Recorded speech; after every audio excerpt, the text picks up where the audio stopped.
Topic है विकर्ण संबंध क्या होता है। क्लास 10 के लिए है विकर्ण संबंध, डायगोनल रिलेशनशिप। डायगोनल रिलेशनशिप है क्या?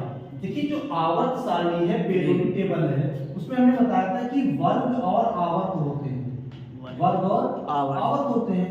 अब वर्ग क्या है? जो ऊपर से नीचे की तरफ जो क्षेत्र है ना, जिसमें तत्व रखे हुए हैं वो वर्ग हैं, और जो दाएं से बाएं तरफ है वो आवर्त है। जैसे हम कहते हैं कि सोडियम 11 होता है, यानी 2 8 1, तो इसका वर्ग यानी ग्रुप पहला है और आवर्त तीसरा है। पहले ग्रुप में तीसरे स्थान पर आवर्त में है। लेकिन विकर्ण संबंध किसे कहते हैं? आवर्त सारणी जो होती है, तो आवर्त सारणी में देखो एक तो होता है, हमने कहा ग्रुप यानी समूह है ना, यानी कि वर्ग, और होता है आवर्त। दो चीजें हैं जी। अब दूसरा आवर्त और तीसरा आवर्त के जो तत्व हैं आपस में उनमें कुछ संबंध होता है जी। पहले तत्व हैं कौन से? आप याद रखिएगा, लिथियम, बेरिलियम, बोरॉन, कार्बन, यानी 3 4 5 6। अच्छा याद रखना, 3 4 5 6 एटॉमिक नंबर एक तो है, और ग्रुप कौन सा है? पहला, दूसरा, तीसरा, चौथा। ठीक, अब आ जाइए इसमें तीसरे आवर्त में क्या होता है? सोडियम, मैग्नीशियम, एल्युमिनियम, सिलिकॉन, 11 12 13 14 जी। उधर 3 4 5 6 और इधर 11 12 13 14।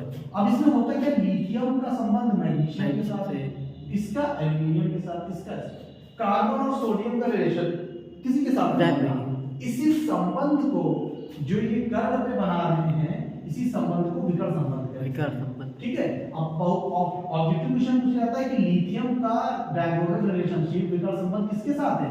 मैग्नीशियम के साथ है। बेरिलियम का एल्युमिनियम के साथ है। बोरॉन का सिलिकॉन के साथ है। कार्बन का नहीं, सोडियम का नहीं, सिर्फ इनका आपको बताना है ना कि डायगोनल रिलेशनशिप जो है वो और किस आवर्त में? दूसरे और तीसरे आवर्त के तत्वों में संबंध पाया जाता है। ये दूसरे और तीसरे आवर्त में पाया जाता है, इसकी पहचान है।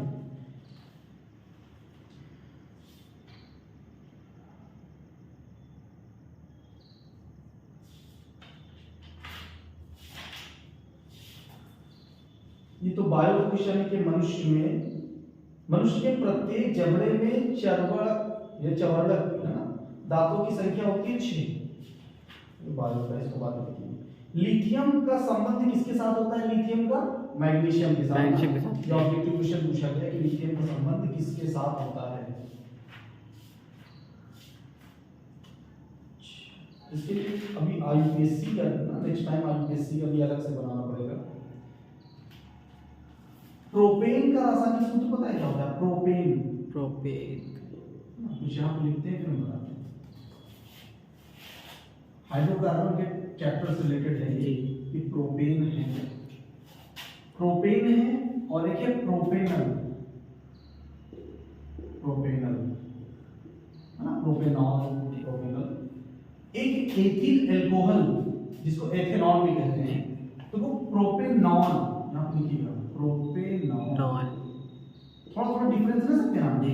तो जो प्रोपेन है, प्रोपेन का फार्मूला देखिएगा आप, C3H8 जी। कार्बन के 2 गुने से 2 जाता है, 3 दूना 6 2 8। और प्रोपेनल जो है, प्रोपेनल है ना, और एक कौन सा? प्रोपेनॉल। ठीक है। आप देखिए कि मेथेन, एथेन, प्रोपेन 3 होते हैं। प्रो का मतलब जिसमें कार्बन के 3 हो मॉलिक्यूल, तो सब में कार्बन के 3 है। अब हाइड्रोजन में थोड़ा अलग है। जैसे आपने प्रोपेन में देखा कि C3H8, उसके बाद कौन सा है? प्रोपेनल। तो प्रोपेनल जो होता है वो C3 है और H6 है, O है। ठीक है। और एक कौन सा बच रहा है? प्रोपेनॉल, उसमें C3H7 OH। ये तीनों फॉर्मूले अलग हैं। Propane, propanal, propanol. और एथिल अल्कोहल जो होता है वो क्या होता है? C2H5OH। ठीक है जी। मेथेन का फार्मूला पता होगा, मेथेन का फार्मूला क्या होता है? CH4 हाँ। और अमोनिया का क्या होता है? अमोनिया का होता है NH3, और NH4 कर दो तो अमोनियम बन जाएगा, अमोनियम है ना। NH3 और NH4 में ये डिफरेंस है।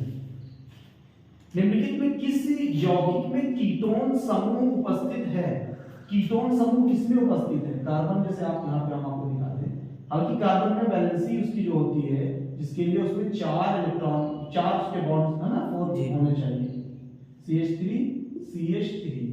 ये ऑप्शन जो होगा वो सही होगा। इसके लिए कीटोन ग्रुप के लिए, कीटोन ग्रुप इंडिकेट कर रहा है ना, ये वाला ऑप्शन जो है CH3 single bond C single bond CH3 double bond O। अब कार्बन के साथ 4 ही बॉन्ड होने चाहिए ना, जबकि कार्बन है 1 2 3 4 सही है। अब ऐसे 3 ही है ना, तो 2 कर दिया, अभी 4 बन जाएगा, 2 3 4 या 3 1 4 जी, 3 अलग अलग कंडीशन है। तो इसमें अभी के लिए इतना ही। और C2H6 का IUPAC नाम क्या है? C2H6 का IUPAC नाम, देखो IUPAC का मतलब होता है International Union Pure and Applied Chemistry जी। C2H6 का जो नाम है वो है एथेन। कौन सा? एथेन। कार्बन 1 होता है, यानी कुछ नहीं लिखा होता तो मेथ पढ़ते हैं, और 2 होता है तो एथ पढ़ते हैं, है ना, तो एथेन है बस।